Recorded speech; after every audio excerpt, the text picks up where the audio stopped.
Encounter తర్వాత రాజకీయ నేతల్లో అలజడి మొదలైంది. ఇప్పటికే కొందరు నేతలకు నయీంతో సన్నిహిత సంబంధాలున్నాయంటూ వస్తున్న వార్తలు కలకలం రేపుతున్నాయి.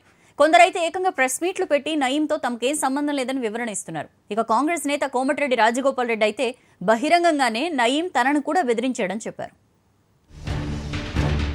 నయీం ఇష్యూ ఇప్పుడు రాజకీయ వర్గాల్లో చిచ్చు రేపుతోంది. కొందరు నాయకులతో కలిసి నయీం నేర సామ్రాజ్యాన్ని నడిపించాడన్న వార్తలు వినిపిస్తున్నాయి. అధికార పార్టీకి చెందిన నేతలతో నయీంకు సంబంధాలున్నాయని ప్రతిపక్షాలు ఆరోపిస్తుంటే నయీంను పెంచి పోషించింది కాంగ్రెస్, టీడీపీనే అని అధికార పార్టీ నేతలంటున్నారు. దీంతో అతనికి సహకరించిన వారిని కూడా శిక్షించాలన్న డిమాండ్లు పెరిగిపోయాయి. నయీంతో రాజకీయ నేతలకు సన్నిహిత సంబంధాలున్నాయన్న వార్తలతో కొందరు నేతల్లో అలజడి మొదలైంది. ఏకంగా ప్రెస్ మీట్లు పెట్టి మరీ తమకేం సంబంధం లేదని వివరణ ఇస్తున్నారు. మరికొందరు నయీం బెదిరింపుల లిస్టులో తాము కూడా ఉన్నామని చెప్పేస్తున్నారు. కాంగ్రెస్ ఎమ్మెల్సీ కోమటిరెడ్డి రాజగోపాల్ రెడ్డి ఆదిలాబాద్ రైతు గర్జన సభలో అసలు విషయం చెప్పేశారు. తాను ఎమ్మెల్సీగా పోటీ చేసే సమయంలో నయీం తనను బెదిరించాడన్నారు. తనతో పాటు చాలా మంది నేతలపై బెదిరింపులకు పాల్పడ్డట్టు తెలిపారు. నయీం కేసును సిబిఐకి అప్పగించాలని కోరారు. ఇదే నయీం ముఠా నాయకుడు మొన్న ఎన్కౌంటర్ అయిండు.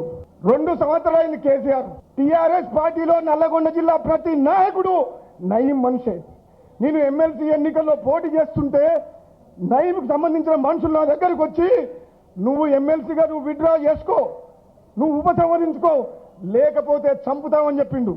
మీరు నయీం దగ్గర దొరికిన ఏ విషయాన్ని దాచిపెట్టకుండా మీరు సిబిఐకి లెటర్ రాయండి. నయీం విషయంలో సిట్ పూర్తి స్థాయిలో దర్యాప్తు చేస్తుందని, ఎంతటి వారినైనా ఉపేక్షించేది లేదని అధికార పార్టీ నేతలు చెబుతున్నారు. త్వరలోనే ఎవరెవరికి సంబంధాలున్నాయన్నది బయటపడుతుందన్నారు TRS MLC Karne Prabhakar. SIT విచారణ జరుగుతూ ఉంది. వాళ్ళు అధికార పార్టీలో ఉన్న, ప్రతిపక్షాల్లో ఉన్న నిజాన్ని నిగ్గుదేల్చే ప్రయత్నం చేస్తుంది రాష్ట్ర ప్రభుత్వం. గత ప్రభుత్వాలు చేసినటువంటి దుర్మార్గమైనటువంటి పని చేయదలుచుకోలేదు కాబట్టే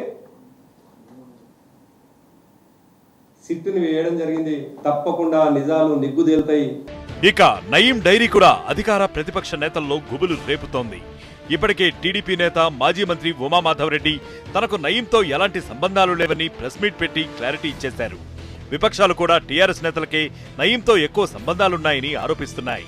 ప్రతిపక్షాల ఆరోపణలను అధికార పార్టీ నేతలు గట్టిగానే తిప్పికొట్టే ప్రయత్నం చేస్తున్నారు. నయీంను పెంచి పోషించింది గత ప్రభుత్వాలేనని ఆరోపించారు ఎంపీ బాల్క సుమన్. శాంతి భద్రతల విషయంలో చాలా టఫ్గా ఉంటున్నాం. రీసెంట్గా జరిగినటువంటి చాలా సంఘటనలు ప్రజలంతా హర్షిస్తూ ఉన్నారు. మీరు మాట్లాడినటువంటి మాటలు చూసి తెలంగాణ ప్రజలు నవ్వుకుంటున్నారు. అవాకులు చెవాకులు పేలుతా ఉన్నారు. నిరాధారమైనటువంటి ఆరోపణలు చేస్తూ ఉన్నారు. మొత్తానికి నయీం ఇష్యూ రాజకీయ వర్గాల్లో పెద్ద రచ్చగా మారింది. నయీంతో మీకు సంబంధాలున్నాయని ఒకరంటే అతన్ని పెంచి పోషించింది మీరేనని ఒకరిపై ఒకరు తీవ్ర స్థాయిలో విమర్శలు చేసుకుంటున్నారు. అయితే నయీంతో ఎవరెవరికి సంబంధం ఉందన్నది త్వరలోనే సిట్ విచారణలో బయటపడుతుందని చెబుతున్నారు.